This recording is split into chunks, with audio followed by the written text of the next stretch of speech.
ملک ہمارا ہے، ہماری قربانیاں اس ملک کی آزادی کے لیے. میں کہتا ہوں کہ صرف کانگریس نہیں، اس ملک کی کسی بھی پارٹی کے پاس وہ قربانیوں کی تاریخ نہیں ہے جو جمعیت علماء کے پاس ہے. جمعیت علماء ہند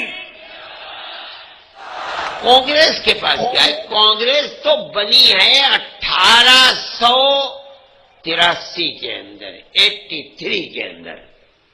پہلا اجلاس اس کا 1885 میں ہوا ہے.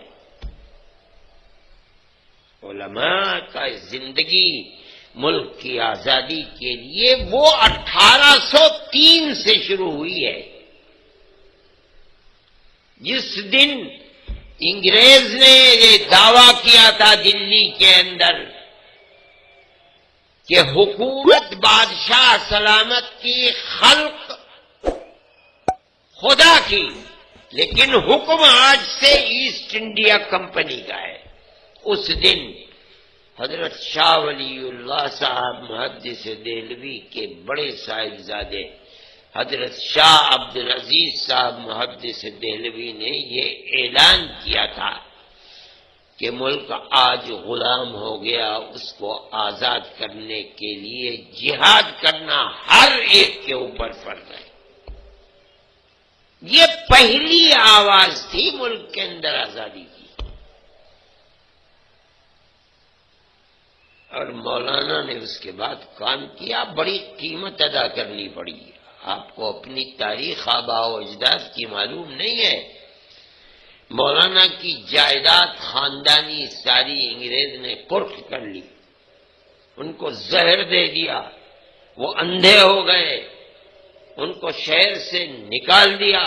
پھر کچھ لوگوں نے سفارش کی، مگر وہ ایسا مرد مومن تھا، ہر چیز برداشت کی، مگر اپنے اس اسٹینڈ اور موقف سے ایک انچ بھی پیچھے نہیں ہٹا، بلکہ جب تک زندہ رہا اپنی خاندان اور اپنے شاگردوں کے اندر اس روح کو پھونکتا رہا. وہ سن 1824 میں ان کا انتقال ہوا.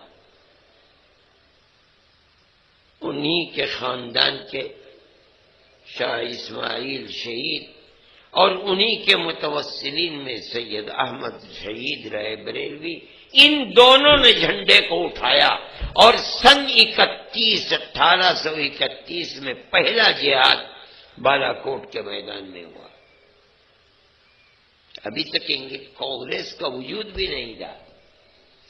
پھر جب وہاں شکست ہو گئی تو دوسرا جہاد 1857 میں آ کر کے، جس میں حضرت نانوتوی، حضرت گنگوئی، پیرزامن شہید، حاجی امداد اللہ، یہ لوگ تھے، اسی خانوادے کے لوگ تھے، انہی کے خوشہ چین تھے، انہی کے شاگردوں کے شاگرد تھے.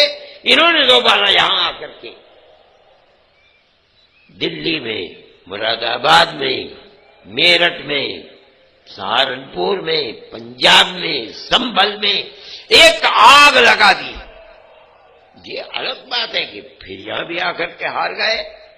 انگریز طاقت پکڑ چکا تھا، ابھی تک کہیں کوئی وجود نہیں ہے. اب ضرورت تھی 1857 کے اندر. مورخ کہتا ہے، تاریخ ہے، روح روشن مستقبل، روشن مستقبل، ان کتابوں کو اب کوئی لوگ جانتے بھی نہیں ہیں، کتب خانوں کے اندر ہیں، انہیں پڑھو.